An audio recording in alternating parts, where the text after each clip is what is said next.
The sound arrived first. A low, foreign growl, grinding gears and rubber on Bavarian gravel. For Ernst Weber, it was the sound of judgment. Outside his farmhouse, an American convoy had stopped. 4 jeeps, 8 military policemen, their boots striking the earth as they fanned out, sunglasses reflecting the ruins of a broken world. Behind Ernst, hidden in the barn under hay bales and a false wall built from 3 weeks of terror, were 6 Luftwaffe pilots, young men, the remnants of an annihilated air force who had crashed their fighters in the surrounding fields as American armor swept through southern Germany like an unstoppable flood. It was May 8th, 1945, VE Day. The very morning Germany's unconditional surrender had taken effect. But on this farm, surrender was a word, not a guarantee. Ernst knew what Nazi propaganda had promised would happen. He had heard the whispers of the Morgenthau Plan, the Allied strategy to de-industrialize Germany, to turn it into a pastoral wasteland. He knew what vengeance demanded. He was certain he would be executed for sheltering the enemy. Ernst had fed them, sheltered them, and lied to American patrols twice already. A farmer 2 villages over, found housing Wehrmacht soldiers, was left dead in the road as a warning. Were the stories true? Ernst didn't know. That was the curse of living through 12 years of Nazi control and 6 years of total war. Truth had become impossible to separate from propaganda, from fear, from the desperate, sickening hope that you were not on the wrong side of history. His wife, Marguerite, stood beside him in the doorway. At 72 and 68 years old, they looked ancient, worn down by a grief that had hollowed them out. 3 sons gone, 1 killed at Stalingrad, 1 missing in France, 1 captured by the Soviets, a fate many considered worse than death. They had nothing left to lose except each other. Marguerite grabbed Ernst's hand. Her touch felt like a final goodbye. Herr Weber, the lead MP, was young, maybe 25. He spoke German with an American accent that made the harsh consonants sound almost gentle. Ernst nodded, his throat completely closed. The American gestured toward the barn, his gaze unwavering. 5 words that stopped Ernst's heart. "We know they are in there, sir." This was it. The end. Ernst's mind raced. They would shoot the pilots. Then they would shoot him, hiding enemy combatants after the official surrender. This was not an act of war. It was a crime. The Americans, who had just days before liberated the skeletal horrors of Dachau, not 40 kilometers away, had no reason to show mercy. The lieutenant asked, pulling out a notepad, his movements calm, almost bureaucratic. Ernst considered lying, considered everything, then decided truth was the only currency he had left. 6, he whispered. 6 pilots. They crashed over 3 weeks. Different times. They had nowhere else to go. The American Ernst would later learn. His name was Lieutenant James Cooper from Ohio, wrote something down. Ernst waited for the click of safeties being released, for the order to kneel. Instead, Cooper looked at the barn, then back at Ernst. Are any of them injured? The question was so unexpected, so profoundly human, that Ernst answered automatically. 2. 1 has a broken leg. We set it poorly. Another has burns on his hands and face. Cooper turned to another MP. Get Davis. Tell him we need medical supplies. Medical supplies for German pilots, for the enemy. Ernst's confusion was total. Inside the barn, Sorry, Oberleutnant I'm Klaus Richter heard the vehicles and positioned his men. At 23 years old, with 74 confirmed kills and the Knight's Cross at his throat, Klaus understood military mathematics. They had 1 Luger pistol, 6 bullets, 8 American MPs outside, probably with M1 carbines, probably with grenades. This was not a fight. This was suicide. The barn door creaked open, flooding the darkness with blinding sunlight. "We surrender," Klaus called out in English. "We are unarmed." The lie was necessary. He had hidden the Luger in the hay.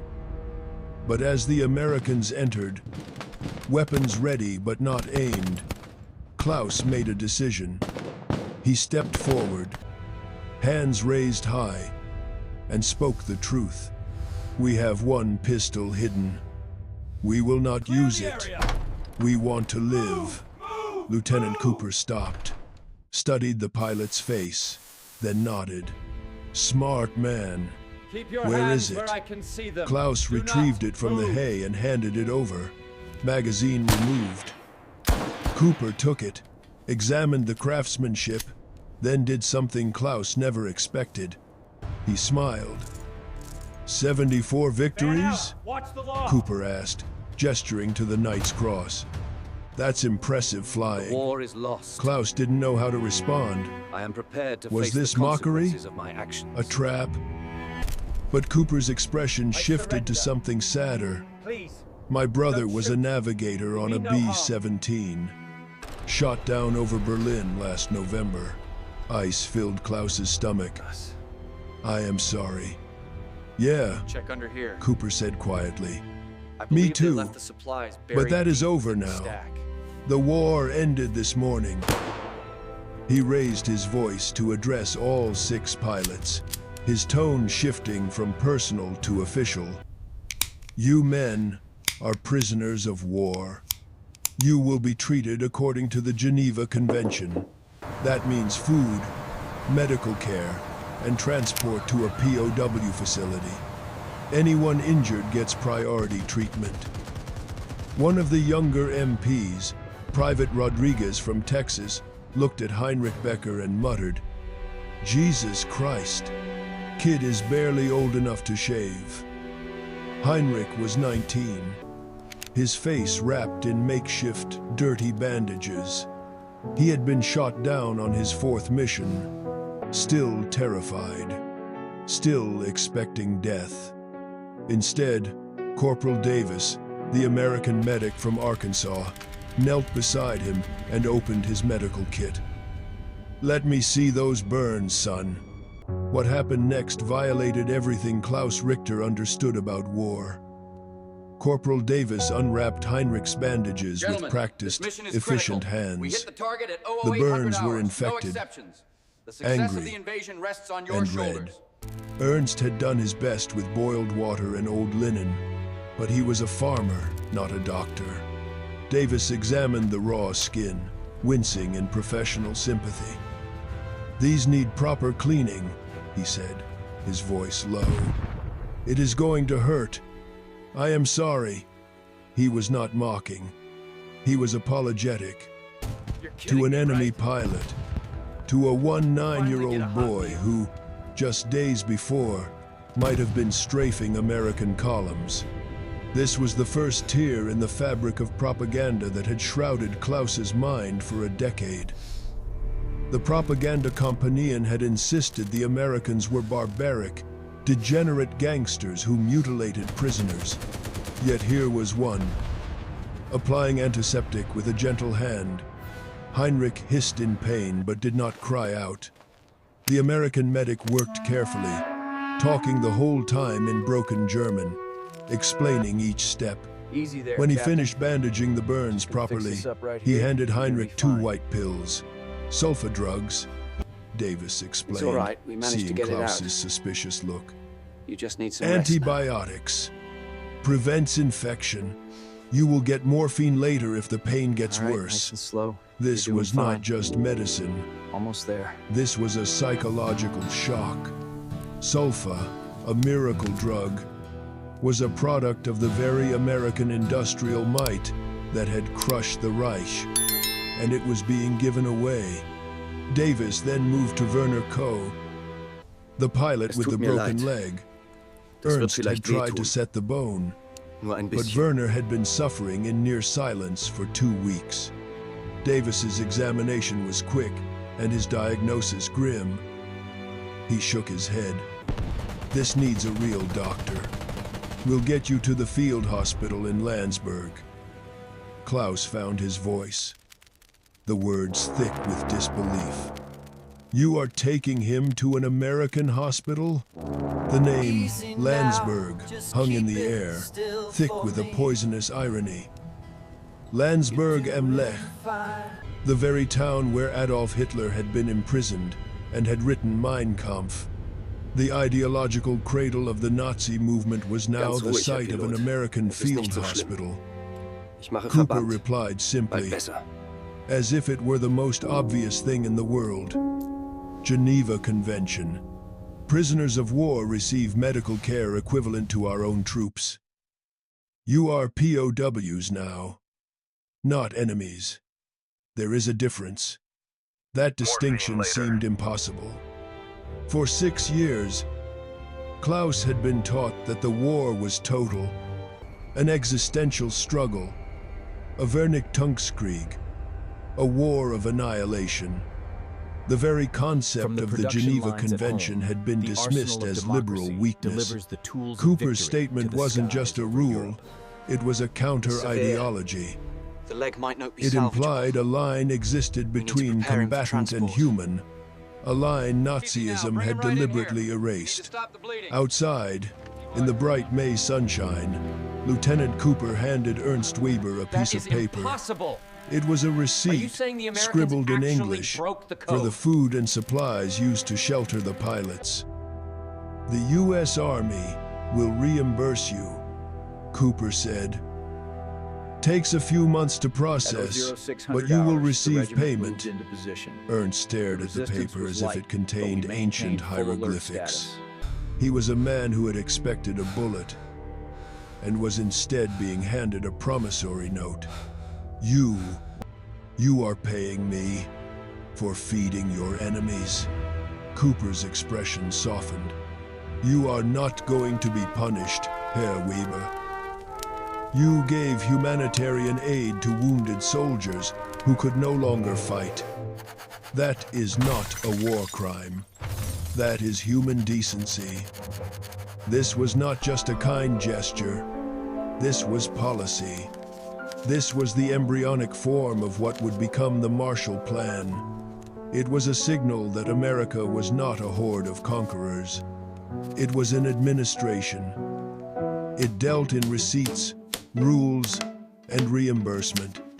This single piece of paper told Ernst that his property and his life mattered to the occupying force. Cooper paused, then added something that Ernst would remember for the rest of his life. My grandfather came from Germany. A village called Lauterbach came to America in 1887 with nothing. America gave him a Kann nicht chance. sein. He built a farm in Ohio, raised my Don't you worry father, about me, all right? raised me. We'll be home before He you know gestured it, at the and this ancient whole farmhouse. mess will be behind us. You are not my enemy, Human Herr decency. Weber. You are a farmer. You showed mercy when you didn't have to. If we are going to build Right a this way, better folks. Germany, Keep it orderly. a Germany that can be our allies someday, Sorry, it just the starts with K-rations for men today. like you. Allies. The word was unthinkable. In May 1945, the dominant public opinion, fueled by the horrifying revelations from Dachau and Buchenwald, was vengeance. The Morgenthau Plan, After all the dust which settled, called for the complete seeing Ernst again, deindustrialization of Germany, it meant everything. was still a terrifying possibility. But Cooper was vocalizing a different, more pragmatic strategy, one already being formulated in the highest echelons of the War Department. Planners like George Marshall were looking past the rubble of the Third Reich to the new, looming shadow in the east, the Soviet Union. A starving, prostrate Germany would inevitably fall to communism. Cooper was, in this farmyard, acting as an agent of the nascent Cold War, Messmen securing like you. a future ally by not creating a permanent enemy. Ernst felt tears running down his Allies. weathered face. The propaganda. They told us you would destroy everything, burn our farms. You will walk through here. Cooper nodded. Keep moving. Don't They look told away. us things about you, too. Most of it was lies. His expression darkened. Some was not. The concentration camps. He stopped, shaking his head. He offered no cheap grace, no whitewash of German guilt. He acknowledged the shared humanity despite the monstrosity of the regime. He separated the individual farmer from the ideology that had captured his nation. Over the next 3 hours, something remarkable unfolded. The Americans processed the 6 pilots, but they did not treat them like dangerous prisoners. MPs sat with them in the shade, sharing American cigarettes. Lucky strikes. Klaus had not tasted real tobacco in 3 years. The taste itself was a symbol of America's overwhelming industrial might, delivered as a gesture of casual fellowship. Sergeant Kowalski, whose grandparents had immigrated from Poland, translated jokes, The a concentration. Polish American sharing a laugh with German pilots. This was the melting pot ideology, directly confronting the blood and soil ideology, and winning. Klaus found himself on a hay bale next to Lieutenant Cooper, both smoking. 173 missions, Klaus said, when Cooper asked about his record. Then, because honesty had become the currency of this strange new world, he asked, "How many bombers did you lose to pilots like me?" "Too many," Cooper replied. They sat in silence. It was the warrior's truce, a moment of professional respect between two men who had spent years trying to kill each other's brothers. The silence was filled with the ghosts of the men who didn't make it. It was Private Rodriguez who broke the spell. He was looking at Ernst's fields. The wheat was golden, ripe, and ready for harvest. Hello, friends. But We the bring old you couple, freedom and maybe with their some sons chocolate. gone, could not possibly bring it in alone. And then he realized it It wasn't would his rot. helmet. "Lieutenant," Der Witz ist Rodriguez gut. said, I like that "the one. old man's crops Hey, are where did you hear dying." that one, Mac? Cooper How looked many at the bombers? wheat, then at Ernst, then at his watch. "How long to process the POWs and get them loaded?" 30 minutes, sir." Cooper made a decision that Klaus Richter would tell his grandchildren about 60 years later. "After they are loaded, I want 4 volunteers to help Herr Weber with his harvest. We've got 3 hours before we need to report to Munich. Let's use them." Klaus, hearing this, stood up. "We will help." Cooper turned, surprised. "You are prisoners. We are also farmers," Klaus said, gesturing to his men. "Most of us grew up working fields like this before the Luftwaffe. If you are feeding us and treating our wounded, the least we can do is help the man who sheltered us." Cooper We cut considered across this the field here. We a save an security hour. risk, But but keep the men also alert. something else. You work under guard. Anyone runs, everyone pays. Clear, clear, Klaus agreed. Report Where to the would we sergeant at run once. anyway? Sir! The war is over. At least here there is honest work. And so, the entire strategic and moral framework of the day crystallized into a single, profound This bridge must hold image. until 00800. The war had been fought I need for 4 Lebensraum, volunteers to secure for the east resources, for control of fields exactly like this. Now, the victors and the vanquished, will prisoners and guards, were uniting to save the harvest. And so it happened You are prisoners. An image that would have been punishable by death just 24 hours earlier, unfolded under the bright Bavarian sun. 4 American military policemen and 6 German fighter pilots, aces and rookies, working side by side in Ernst Weber's wheat field. The Americans, practical, removed the pilot's handcuffs. The risk of flight was negligible, as Klaus had noted. Everyone pays.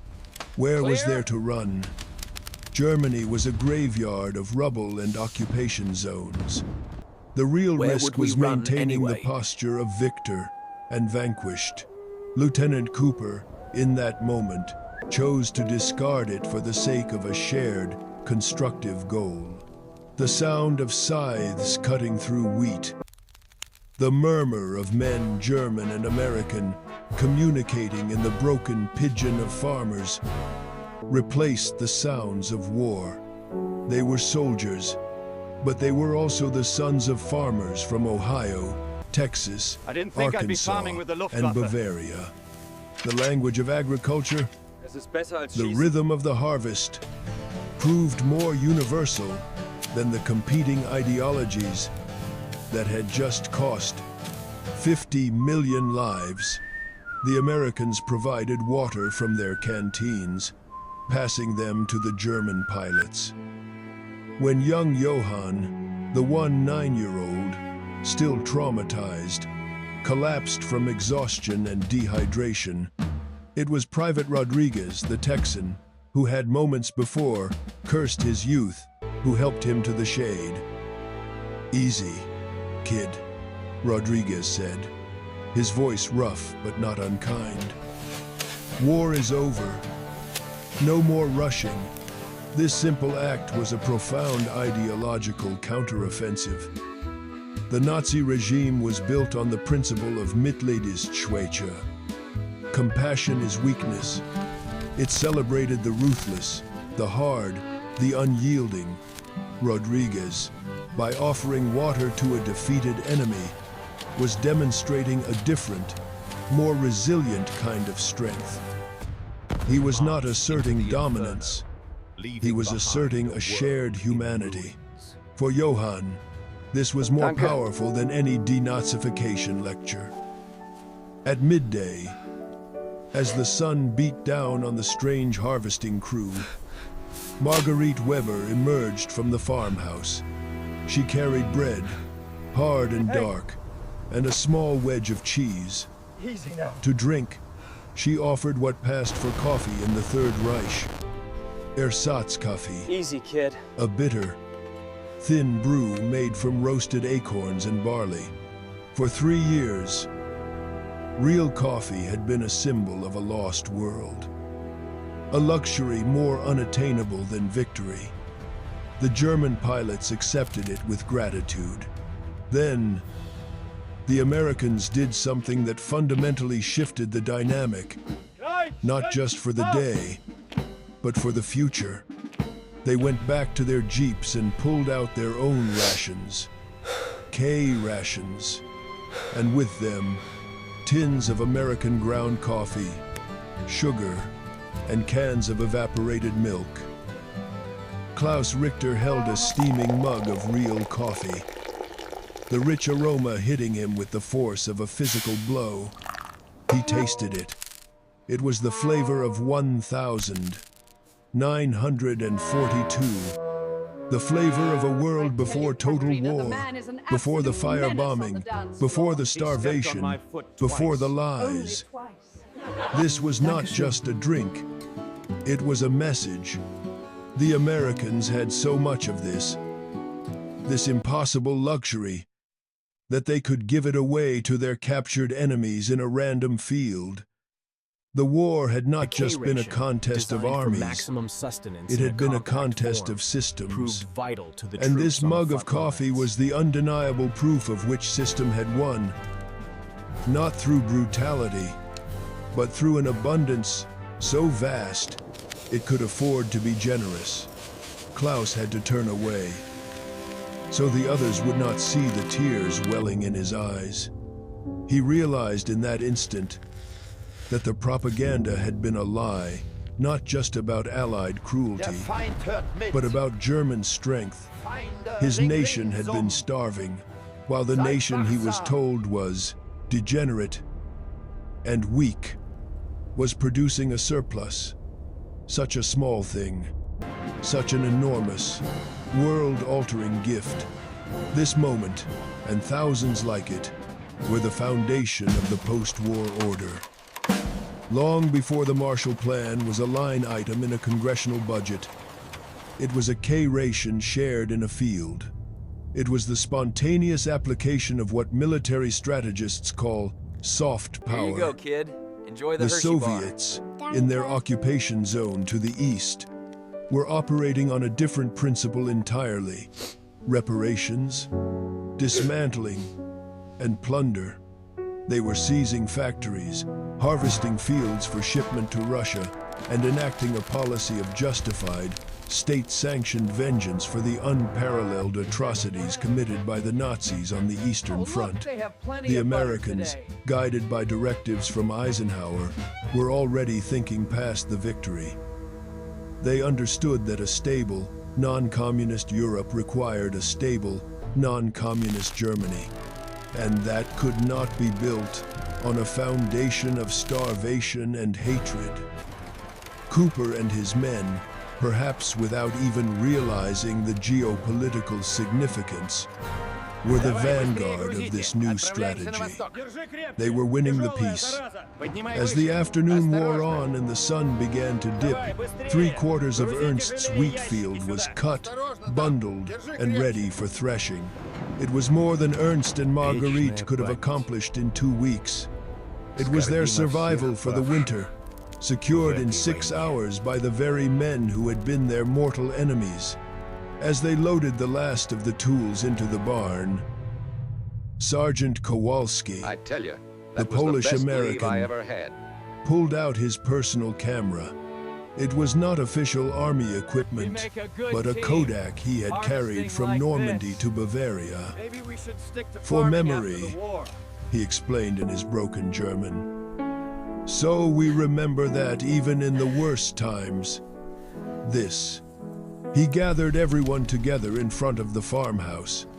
Ernst and Margarita in the center, their faces etched with a disbelief that looked almost like hope. Gut, ja? The 6 German pilots in their tattered Luftwaffe uniforms, some bandaged.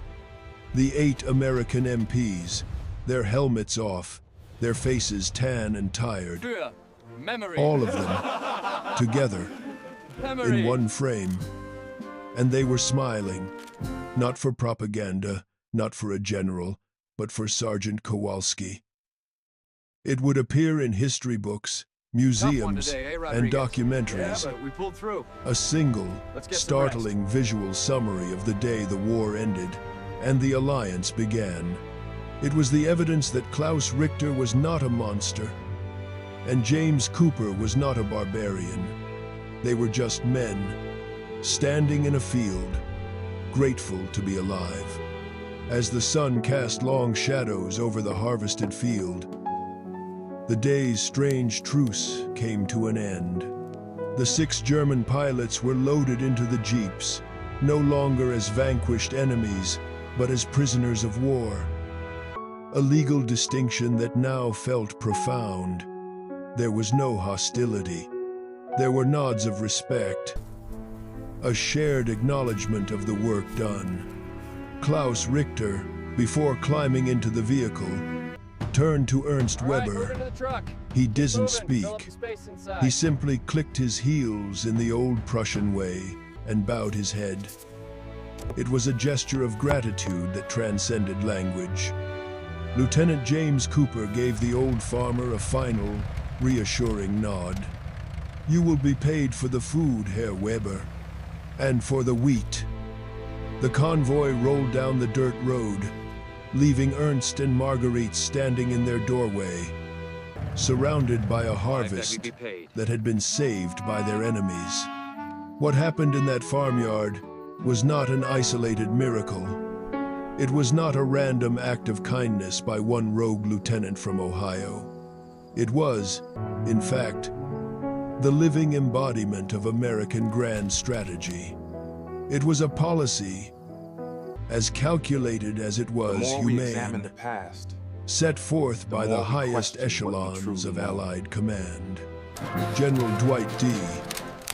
Eisenhower, Supreme Allied Commander, had issued explicit directives. German prisoners of war were to be treated precisely according to the Geneva Convention. This was not a suggestion.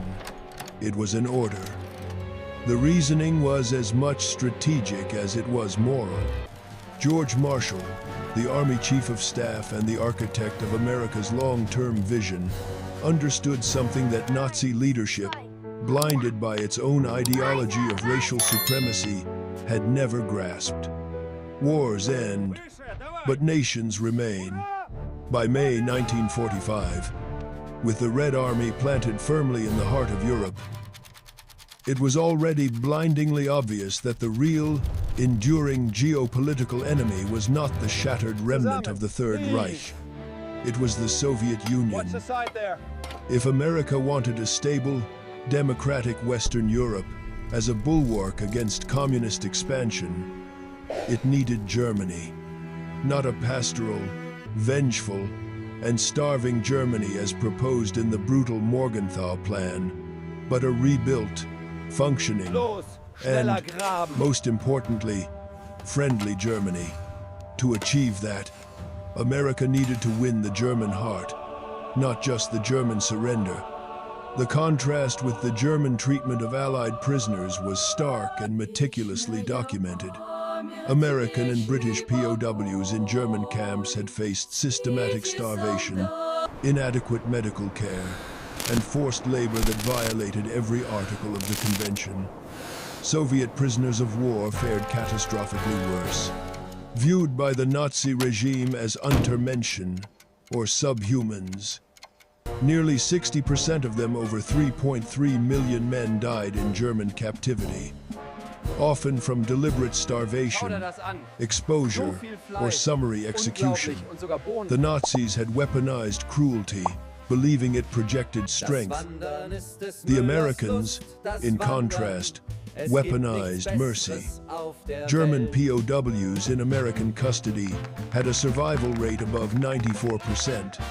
In camps across the United States, 380,000 German prisoners received the same food rations as American troops, as stipulated by the convention. Consider this. They Every worked for object holds a wages. secret. My They task, received and mail mine from alone, home. is to uncover the Many truth hidden prisoners, within these walls. to the shock of their families, actually gained weight in captivity. They returned home healthier than when they had left. This was not naive soft-heartedness. This was a calculated, long-term strategic investment that would pay dividends for 8 decades. The statistics tell one story, but the human impact tells the real one. The first dividends of this policy arrived just 3 years later, in 1948, when the Soviet Union blockaded West Berlin, attempting to starve the city into submission. The United States responded not with an armored column, but with an airlift. And on the airfields of Tempelhof, unloading the American candy bombers, were hundreds of German volunteers, men who, just a few years prior, had been prisoners of war in American camps, men who had been treated by American medics, men who had been fed by American rations. They worked alongside their former captors to save their fellow Germans from Soviet starvation tactics. By 1955, just 10 years after the guns fell silent, West Germany formally joined NATO. The transformation was complete. Mortal enemies had become formal military allies. When German leaders were asked how this was possible, how the deep-seated hatred of a total war could be erased in a single decade, many pointed to their time as POWs. They explained that they had learned American values were not just propaganda posters. They were real. They were practiced. They were policy. For Klaus Richter, this psychological and ideological re-engineering began that night. In the sprawling, muddy POW camp at Moosburg, Few could read he the was intricate processed, Kurrent schrift, which fed, allowed the true nature and of given a orders to blanket. remain obscure He for sat in the months. darkness, the taste of real coffee still haunting his memory. He pulled out a small, tattered notebook, the one he had kept his flight logs in. He began to write, not a flight log, but a diary entry that would one day be quoted in German history textbooks. Moments of shared Today, humanity he pierced wrote, the fog of war. I understood that we lost this war before it even began. Not because America had more planes or tanks, though they did. We lost because they fight for something that makes them stronger after victory than we could ever be You might in think you know conquest. the history behind They this fight to artifact, make friends but of the their truth, enemies. as always, We is fought to make far more slaves of pure. ours. There is no future in slavery. There is infinite future in friendship. The 6 Luftwaffe pilots spent the next 8 months in prisoner of war camps across Bavaria. But this was not the brutal, wasting captivity of Nazi propaganda. It was instead a period of profound and systematic transformation. The war of weapons had ended. The war of ideas had just begun. Scalpel. For Heinrich Suture, Becker, quickly. the 9-year-old pilot, captivity meant survival. The sulfa drugs Corporal Davis had provided stopped the infection in its tracks. In the American Field Hospital at Landsberg, doctors who might have been treating GIs wounded at the Siegfried Line now worked to save his burned hands. He would heal without significant scarring, a physical testament to an enemy's equivalent medical care. Werner Koh, the pilot with the shattered leg, underwent surgery by American doctors. They reset the bone that Ernst Weber had crudely splinted. He, too, Understanding the would principles recover of democratic fully, government is essential walking for without a rebuilding limp your for the nation. rest of his life. A life that would have been one of a cripple had he been captured by his own side in the war's final, nihilistic days, or by the Soviets to the east. For these men, the first lesson in American democracy was not a lecture. It was a clean bandage, an antibiotic, a skillfully set bone. Klaus Richter, as an officer and a Berlin, decorated ace, 1933. was The flames transferred to a consumed the camp written in word Regensburg. in an act of barbarism This that was not shocked the merely a civilized holding world. pen. It was a school. Here, German POWs were being put through a program of De-Nazification. But this was not just about showing them the films from the liberated concentration camps, the skeletal bodies and mass graves that exposed the regime's ultimate depravity. It was also about reintroducing the concepts of democratic governance, a free press, and individual rights that had been systematically erased over 12 years of Nazi rule. Klaus, the man who had fought for the Reich with 74 victories, now sat in lectures organized by American officers, learning about the very checks and balances his government had despised. He also wrote letters. He wrote to Ernst Weber, the old farmer. The letters were, of course, read by American censors, but they were not stopped. They were seen not as a security risk, but as evidence of the very humanity the program was designed to foster. Ernst received his first letter in August 1945. A simple message that read, "Thank you for your mercy. It saved more than our lives. It saved our souls. When I am released, I will repay this debt." By March 1946, all 6 pilots were While the released. American zone was They stepped established out in of the south, camps, the not crucial into a region of functioning Thuringia country, fell under Soviet but control, into the Stunde shifting the No, balance the of zero power. hour. Germany was a lunar landscape. Its cities were mountains of rubble, its economy non-existent. 12 million displaced persons, Heimatvertriebene, expelled from former German territories in the east, wandered the roads, trading heirlooms for potatoes. The work of rebuilding seemed not just impossible, but absurd. Klaus Richter made his way home to his family farm in Thuringia, only to find it occupied by Soviet forces. The difference between the American and Soviet occupations became immediately, brutally clear. The American zone, for all its faults, was an administration. It operated on rules, receipts, and a long-term plan for reconstruction. The Soviet zone was an exercise in reparations and ideological conquest. Factories were being dismantled and shipped east. The land was being collectivized.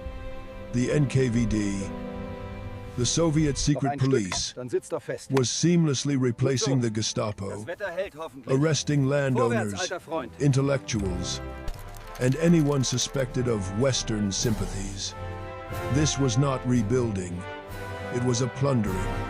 Now here's the Klaus, fascinating part. seeing the Most grim historians future thought being this was written, purely fled decorative, west, but look across closely the at new, inscription. increasingly dangerous border, back into the American zone. In September 1946, he appeared at Ernst Weber's door, a thin man in worn-out civilian clothes, hat in hand. "I owe you a debt," Klaus said simply. "Let me work. Let me help rebuild what the war destroyed." For the next 3 years, the former Knight's Cross ace and the old Bavarian farmer worked the land side by side. They expanded operations, and in 1948, they applied for and received one of the first Marshall Plan loans designated for agricultural development. This, too, was a strategic masterpiece. The Marshall Plan wasn't just free money, it was a system.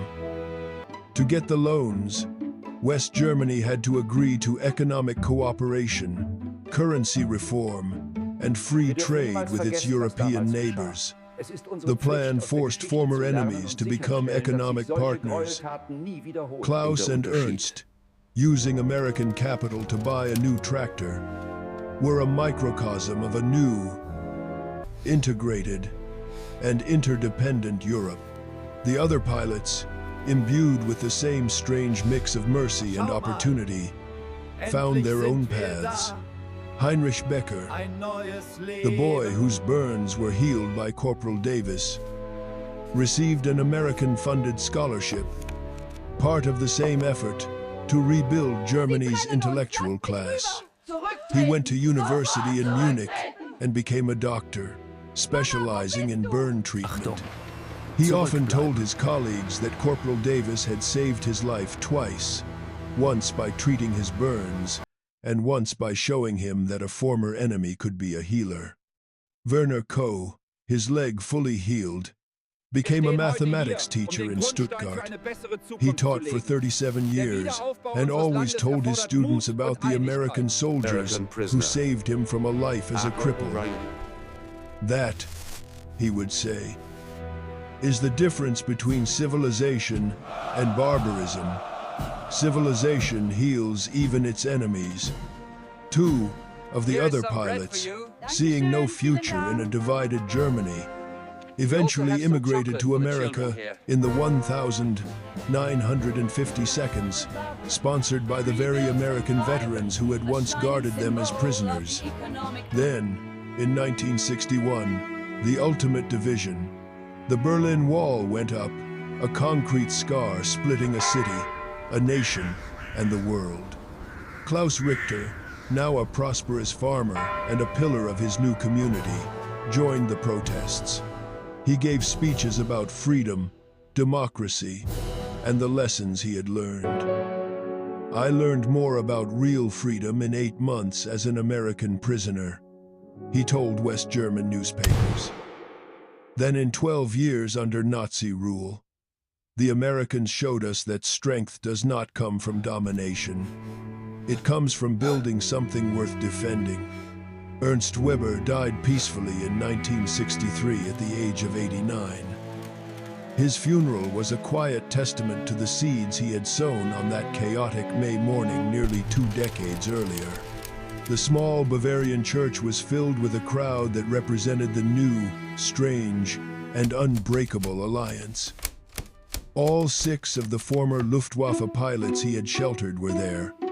Heinrich Becker, the prominent Munich physician, Werner Koh, the respected mathematics teacher, and Klaus Richter, his neighbor, his farmhand, his friend. But they were not alone. A dozen former American MPs, men who had been part of Cooper's unit, also attended. They had tracked Ernst down over the years, through military records and a sheer, stubborn determination to reconnect with the old farmer who had defined their last day of the war. And at the pulpit, delivering the eulogy in fluent German, was James Cooper, now a successful lawyer in Ohio. He had flown to Germany specifically to pay his respects to the man he had once prepared to arrest. His German, learned over 18 years of regular correspondence with Ernst, was flawless. Herr Weber, Cooper began, his voice echoing in the quiet church, showed 6 German pilots mercy when he could have turned them in. We, he gestured to the American veterans, showed him mercy in return when we could have punished him. And from that simple human exchange in a farmyard on May 8th, 1945, humanity, a friendship over grew, fear, not just between individuals, but between nations. He looked at Klaus, then at the other pilots. Ernst Weber saved 6 lives that day. But those 6 men, in turn, helped build a new Germany. A democratic Germany, an allied Germany, Lasting a peaceful lifetimes. Germany. Amen. His single act of courage multiplied, echoing across decades. Cooper paused, looking at the gathered crowd. German and American, young and old, united in grief for an old farmer who had chosen humanity over fear. We are here today because Ernst Weber, at 72 years old with everything to lose, chose to see young men instead of enemies. That choice is why we are allies. wasn't merely decorative. That it was the is key not to the weakness. entire archive. That is the kind of strength that remarkable. builds alliances lasting lifetimes. Klaus Richter lived until 2008.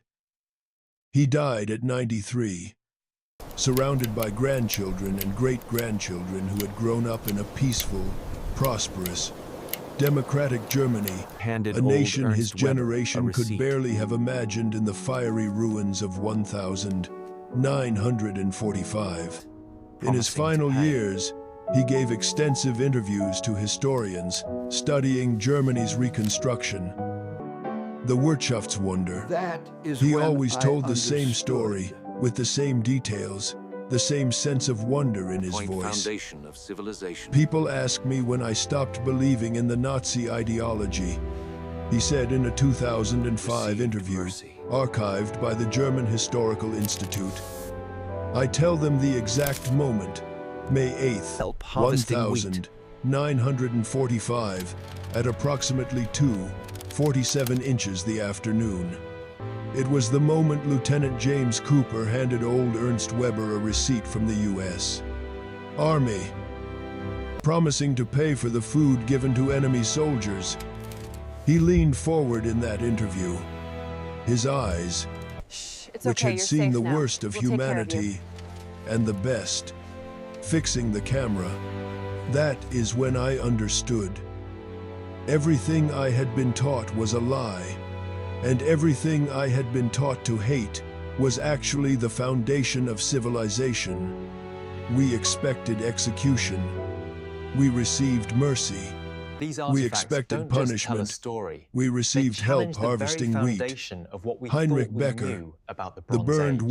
9-year-old who had been certain he would die, became one of Munich's most prominent physicians. Before his death in 2012, He established a foundation providing advanced burn treatment to refugees and war victims, regardless of their nationality, politics, or religion. The foundation's motto, engraved above its entrance, was taken from something Corporal Davis had said to him in that barn 80 years prior. Healing does not ask which side you fought on. It only asks if you are human. This single story, Across West this Germany, one the afternoon, sounds of industry teaches a replaced the lesson silence that of the modern immediate conflicts post-war and political years. polarization Here, in the heart keep of the forcing us to forget. Treating defeated enemies with dignity is not a weakness. It is the ultimate strategic strength. It short-circuits cycles of revenge. It transforms former enemies into partners. It builds a peace more durable Almost than finished any here. treaty Did very signed well. under It's duress. looking much better now. The Marshall Plan succeeded not just because it was an economic miracle, but because it was built on a foundation of trust. Trust built by thousands of small mercies, like Cooper helping harvest wheat, like Davis treating enemy burns, like Rodriguez giving water to an exhausted prisoner. NATO's strength, the most powerful military alliance in history, came partly because German soldiers respected American values. Values demonstrated not through propaganda, but through consistent, verifiable action. Through medical care for the wounded, fair treatment for the captured, and the recognition of shared humanity, even in the face of profound ideological difference. As Klaus Richter wrote in his 1987 memoir, now required reading in German schools, "We lost the war on battlefields from Normandy to Berlin, but America won the peace in places like Ernst Weber's farm, where mercy met mercy and enemies discovered they had been lied to about each other. They won it in POW camps where German soldiers were fed the same rations as American soldiers. They won it in 1,000 small moments of unexpected humanity that added up to a friendship that has lasted 80 years. That history isn't just In about what happened, 2025, but about how we 8 choose to decades remember after it. that And encounter, that, I believe, Germany changes and everything. America remain cornerstones of that alliance. The seeds of wheat harvested in Ernst Weber's field that day became the seeds of a peace that has fed nations for generations. That is not weakness. That is the kind of strength that changes the world. The generation that fought World War II is disappearing. Every day, we lose more voices, more stories, more first-hand lessons about humanity in the darkest of times. If your father, grandfather, or grandmother served in that war, on any side, in any capacity, share their story in the comments below. These memories are precious. They remind us that even in total war, individuals made choices that mattered. They remind us that mercy is stronger than vengeance, that friendship is more powerful than conquest, and that the true measure of victory is not what you destroy, but what kind of peace you build afterward.